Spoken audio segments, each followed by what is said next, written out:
Hey guys, Dave and Len again. This is Wargame Chat, and this time we're going to talk about RackCon, which is a convention we just went to last weekend. You probably saw I posted a video of it. RackCon's a nice convention. It has miniatures, lots of miniature games, some role-playing games, some board games, etc. So there's something there for everyone. The games are always phenomenal. This year it looked like there was a lot less people than usual, but that's what happens when you're in the middle of a pandemic. A lot of people don't want to be out in public. They're worried about getting COVID-19 or whatever. But anyhow, the convention was a lot of fun. I had a dealer booth at it too, and I was selling stuff. I didn't have as good a sales as I usually did due to the lower attendance, but the silent auction, I picked up some good stuff for a reasonable price, so I was pretty happy with that. The only game I played, because I was running the booth the whole time, was, actually I played two games. First one was U-Boat, that one where you have like the three-dimensional U-boat sitting on top of the board and stuff, and each player plays a different crew member on the U-boat. I would say that is, I've only played it one time, that is one of the best games I've ever played. There's nothing else like it out there. It's a one of a kind. I'd say that's probably one of the top 10 games I've played in my entire life. And then the other game I played was from Knuckle Duster Miniatures. They're coming out with a board game. It's kind of like a cowboy game. We tried that. That's a lot of fun, actually. They're doing a Kickstarter for it. And I think on the Kickstarter it's only like $45, which I think is pretty reasonable for a board game that includes plastic miniatures and stuff. What'd you play while you were there, Len? Okay, Friday night I played, this was a naval game. I commanded the armored cruiser Blucher, which was built to be larger than your average armor cruiser to oppose the enemy. The scenario is basically the British had two armored cruisers with a light cruiser and a destroyer, and I was assorted with my fleet with a cruiser and a destroyer, and basically was to break the blockade by going out and sinking the ships. Anyway, I got let me see. We both, I think, the British managed to keep the light cruiser, even though it was pretty far wrecked.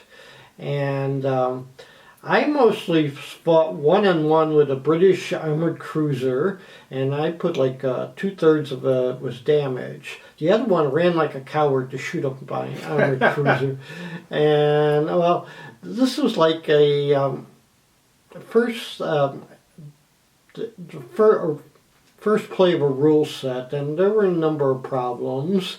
And of course, he had cranky admirals on both sides debating things. Yes, and he took it, but he took it with stride, and he enjoyed what we had to say. Okay. Saturday morning, it was, I'm not sure what the rule set was, but it was 17th century Turks versus the Poles. Turks versus the who? The Poles. Oh, the Poles. I thought you said the Bulls. The Poles. Okay. Maybe I'm going anyway, I commanded some of the Turk forces. I had the right wing. And my force actually held their own and defeated a couple of Polish formations, but I had like the weak force. In the center were three formations of Polish Hussars, which were rightfully the panzer units of the time, and they kind of stomped over the middle. So we kind of felt that the Polish side was overbalanced, but since they were the good Christian sides, we didn't mind losing to them. Another game test was Pete's Chipmunk Wars. His girlfriend backyard is overrun by chipmunks, so he started this thing, how he's fighting back by trapping them, and it was it miniatures, or what was it? It was like, he put like miniatures on little cardboard, like cork things, like little bases. I don't know where he gets miniature chipmunks from, but... Interesting. And so, it was, I think I came in second. I think someone else had you have to try to take over areas and avoid traps. So it was an amusing thing. And even more amusing was the evening session with the adventure game. Forgot what they call it. All I know is there was a thingamajig on the train and various adventure teams. I had a character in the A team. I was the leader, Hannibal. Oh, B.A. Baracus. Or were you Hannibal or B.A. Baracus? The leader is Oh, that's Hannibal. Yeah. And it was very strange. At the last turn, I told him that even though, the fate of mankind depends on me doing this, I'm going to turn around and help my buddy, B.A., who's being attacked by some creatures. I forgot how the heck that was. And then Sunday morning, like the chariot race game, I think it was some Turning Point publications or something. Oh, Turning Point Simulations? Yeah. I didn't know they had a chariot game. It was called Chariots of Rome. And okay. Actually, I kind of liked it.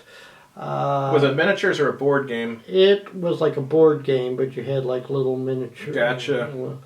Actually, little cardboard stands being your guys. And outside of sometimes the red and the purple kind of blended together under that dismal light they had. Actually, I came in first and third. Probably first and second. He changed at last minute, changed where the finish line was. So, well, it's like I thought I had 2 more straights to go. So, it actually was very enjoyable. Actually, I thought it was a better game than the Avalon Hill Chariot game. Really? Yeah. Huh. I'll have to keep an eye out for that one then. Even though, yeah. Well, the only problem I got was the turn sequence was you pick a card, you had a card for each driver, and you picked it randomly. And I'm sitting there, maybe we should have the first guy goes first, the second guy goes second, You do it in racing, but you can always change that. And also one thing I did is I bought a copy of Avalon Hill's Source of the Nile. I finally got a copy. I didn't get it originally because I had the original. But now that the original is beat to hell from constant playing, it was time to get the Avalon Hill one, but I never saw any copy going for less than $30. I got it for $10. That's good. Unfortunately, the 2 designers were there, and I forgot to get them to autograph it. So, well, they're always at, or at least one of them's at, what is that, GaryCon every year or something? Yeah. So, that's it. It was kind of nice. So. I didn't see they had a Melee game.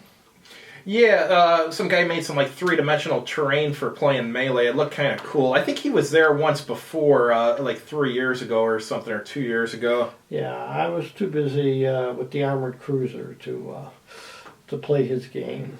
I saw someone had a table set up.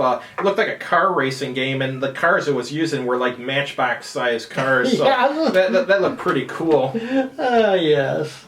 This one had a lot of strange games. Like I said, the 2 events, 2 of them were like play tests, and the other one was the strange adventure game. So, all right. But RockCon is kind of fun. I'm looking forward to going again. Yep. Yeah, next year I will go, but I'm probably just going to go as a visitor. I'm probably not going to have a booth until all this pandemic stuff is done and there's higher attendance. Because getting a booth when there's not that big of attendance, it's not really worth your while. Yeah, the other guys look bored too. But now, when I'm done with this, I'm going to go trick-or-treating. Guess what I'm going as? Let me guess, the Green Lantern. Yes!